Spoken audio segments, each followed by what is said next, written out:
These are my 20 tips and things that helped me get through the first trimester of pregnancy feeling as good as possible. For those of you that are new here, my name is Tessa and I'm a recipe developer and a food, fitness, lifestyle content creator and currently 21 weeks pregnant.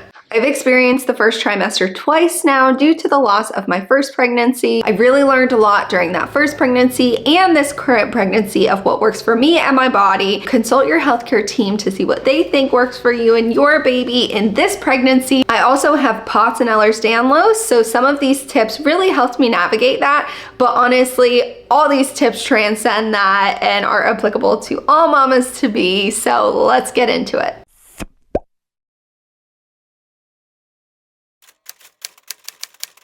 A lot of the things that worked for me involved drinking various liquids, but that brings me to my first tip, which is do not chug. I found myself feeling dehydrated so often that my body compelled me to take large gulps of water just to get some hydration in, but every single time that I did that, it resulted in me throwing up. The funniest time, I was at the JFK airport and I was about to go through security, but as we all know, you can't bring water into security, so I was gulping it down, I chug it, and then immediately realized what I had just done. I ran to the trash can and projectile water vomited all over the wall in the trash can. So learn from my mistakes, don't chug. And that brings me to the various liquids that I drink throughout the morning. And I always started with warm water with lemon and salt. All I did was add some Redmond's mineral salt and lemon juice to like warm, hot water, almost like a tea. Drink that first thing and it gave me a boost of electrolytes, minerals, hydration, and it really helped me ease the nausea. And that leads me into my next point, which is prepping juice into ice cubes. All I did was prep various juices, specifically ginger juices like ginger lemon, strain that, pour it into ice cubes, and then freeze them. So I had that all done pre-conception, but of course,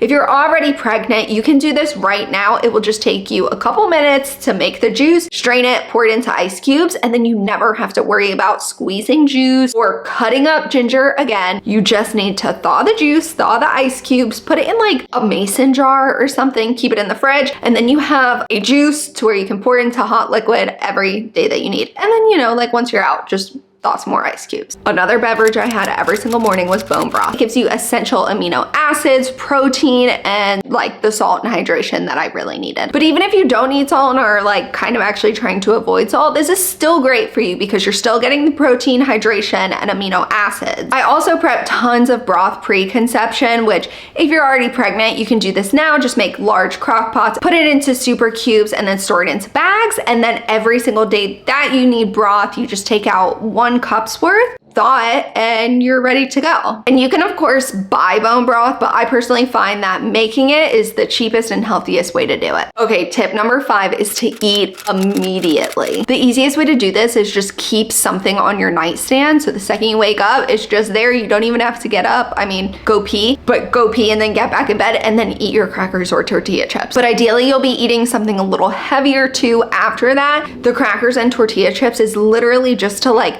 make sure you don't throw up as you're prepping everything else. My go-to, what I ate almost every single day, was cheesy scrambled eggs on a tortilla. Tip number 6, we're back to the crackers and tortilla chips. Keep them on you at all times. Like put boxes and bags of tortilla chips and crackers everywhere you might be. I had a box of crackers in the car. I kept them in the kitchen, in the bedroom, in the living room, in the office, anywhere that I might be for a moment, there were crackers and tortilla chips. It really helped ease my nausea because like if my stomach was even the remotest bit empty, like just even like a whisper of hunger, I was nauseous and then I was almost too nauseous to eat. So stay on top of it. If you're near a box of crackers or tortilla chips, like just eat a couple. Constantly have something in your tummy, and at least for me, it helped me not throw up. And it's no wonder that it's a pregnancy stereotype that you crave pasta all the time because it's true. I honestly didn't really have any major like cravings, but during that first trimester, one of the only things that my body almost like craved and desired and tolerated was sourdough bread and tomato sauce free pasta. So the tomato sauce would give me heartburn, so think like butter pasta. And the reason why I even have bread and pasta as a tip is because if you're anything like me, you're probably worrying about getting nutrients into your body. You're probably worrying about helping the development of baby, which is wonderful, and we all should be worried about that. But listen, eating pasta, if that's all your body can tolerate, is better than eating nothing at all or eating something that your body isn't going to tolerate and throwing it up. That's just my opinion. Eat the pasta. Snack plates. If any of you follow me on Instagram and were following me during the time of my first trimester, which you wouldn't have known, but during that time, snack plates were my jam. It allowed me to get a variety of nutrients without feeling like I really needed to eat an entire meal. I could just like pick at some olives and then strawberries and then cheese and then crackers, maybe like some cooked sausage, and I wouldn't get tired or like disgusted by anything on the plate because I could just like rotate around, you know? Tip 9, LMNT or element. Element electrolytes are just like, they're just superior. They are. And a lot of the time I had the element electrolytes mixed in with my morning beverage arsenal. So I would have my lemon water, I would have my bone broth, I would have my regular water, I would have my LMNT water. And if you don't know what element is, it's an electrolyte. It's sugar-free, has potassium, magnesium, and probably a bunch of other stuff. High salt content. It just really refuels you. Tip number 10 is probably specific to me and or my fellow POTS girlies. Talk to your doctor for sure about this one, but something that worked for me is getting IVs. My body pre-pregnancy required for me to get IVs, like IV hydration therapy, every 3 to 4 weeks. What I learned in my first pregnancy was that was like every week, every 2 weeks. And so I knew going into this one that that was something that I was gonna have to carry over. But IVs are a procedure, like I'm pretty sure they're even counted as like an intervention. So definitely talk to your doctor. And if this isn't something that you need, listen to your healthcare providers, follow them. But regardless, hydration is so key. That's why like most of my tips so far have been hydration related. So yeah, I'm just saying that was something that I did. That was something that worked for me. Tip number 11, take your prenatals and other vitamins. I'm not gonna say like which prenatal you need to take, what vitamins you need to take. Every single body is different. And I know a lot of mamas are so nauseous during their first trimester that they can't even like keep their vitamins down. So maybe find a time of day where you're less nauseous, take small sips, don't gulp, and get those vitamins in as often as you possibly can. Pink stork lozenges. They do have B6 in them, so it is recommended that you ask your doctor if that's something that you can incorporate. And if they give you the green light on B6, buy these. Literally, like no hesitation. I don't even know what all is in them that makes you not nauseous, but I really feel like once I started eating those during the first trimester, it was like a 180. So the next tip, if you can't do the pink stork lozenges, or even if you can, ginger is your best friend. You already know we're drinking ginger in the morning with our lemon juice throughout the day. The little like ginger chews are essential. I had ginger chews in the car. I had them in the kitchen. I had them on my nightstand. Literally everywhere. There were so many times where I was like about to throw up, cracked open a ginger chew, popped it in, and that was the difference between throwing up and not throwing up. Tip number 14 is one that I love so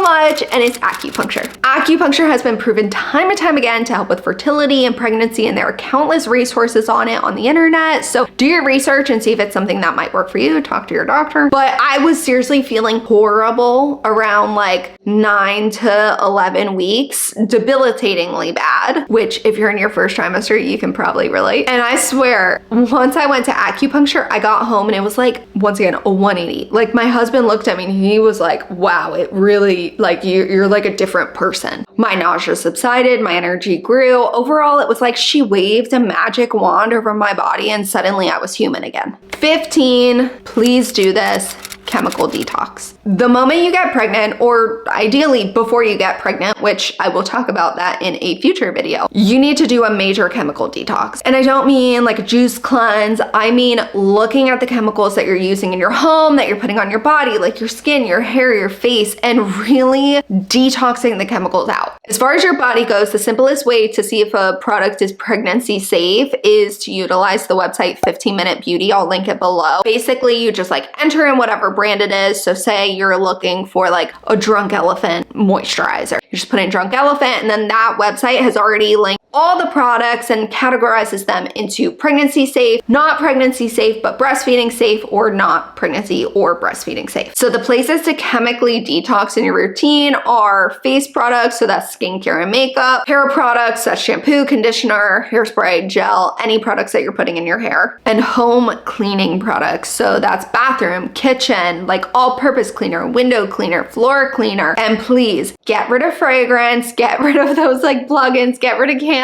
You don't need it. Literally, fragrance is like the worst air pollutant in our home. Tip number 16 is movement. I would consider myself to be a very active person pre-pregnancy, and then the first trimester really just like smacked me in the face both times. So movement of any kind was vital to keep my body feeling decent and my mind in a good place. Sometimes that literally meant like listening to a 5-minute meditation while I just stretched on the bed. Sometimes that meant doing strength class. Sometimes that meant running. Sometimes that meant biking. Really just took every single day as it came, assessed how I was feeling, and did what I considered to be my best for that day. And I constantly had to remind myself that resting was also extremely productive, and that even if I was just sitting on the couch or just laying in bed, I was still working so hard. Which leads me to my next point, and that is sunshine. Not only does the sun help sync your circadian rhythm, but it's going to give you a boost of vitamin D and boost your energy. Just please be careful, because as you're pregnant, your skin is much more susceptible to sunburn, but if you can get a little bit of sun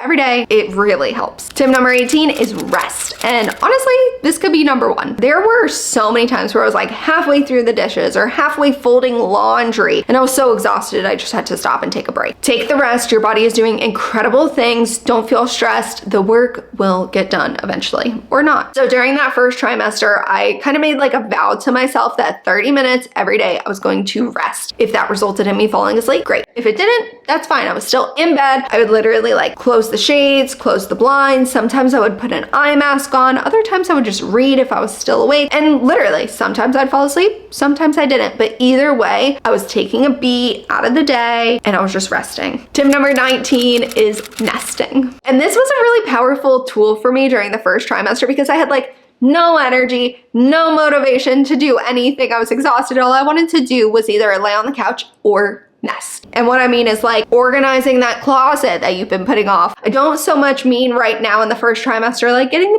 baby's room ready or anything like that. Just prep your own space. Not only is it going to make it easier for when baby does come, but it's going to make your life easier now while you feel horrible and everything is really hard and all you want to do is sleep. But I also had the motivation to do this, so it kind of like forced my body to move, to get up, to be active, which in turn felt really good in my body, but then also I could see progress happening, which mentally made me feel really good. So if you have the urge to nest, nest. And tip number 20, we did it. We're at 20, and this tip is talk to loved ones. Let people be there for you. And I know if you're in your first trimester, there's a chance no one knows that you're pregnant. And I'm not advocating for you to tell them. That's your decision. You got to do whatever feels right for you. But even if they don't know that you're pregnant, you can still talk to them. Having someone else to talk to is so important. Even if all you're doing is asking them about them, getting your mind off of yourself and the fact that you want to vomit. For me personally, my family knew immediately in my first pregnancy that I was pregnant, and having the love and support of them there while I went through the loss of that pregnancy really made all the difference. But you got to do what works for you. Protect yourself. If you don't want to tell anyone, don't tell anyone. Some people don't even say anything until like they're about to pop. And that is it. Those are my 20 tips and things that helped me get through my first trimester. Remember that this is a beautifully challenging time, so give yourself the grace and patience that you deserve. Please don't forget to like, subscribe, comment, follow me on my socials. The handle is the Tessa Smith on both Instagram and TikTok, and I will see you in the next one. Bye.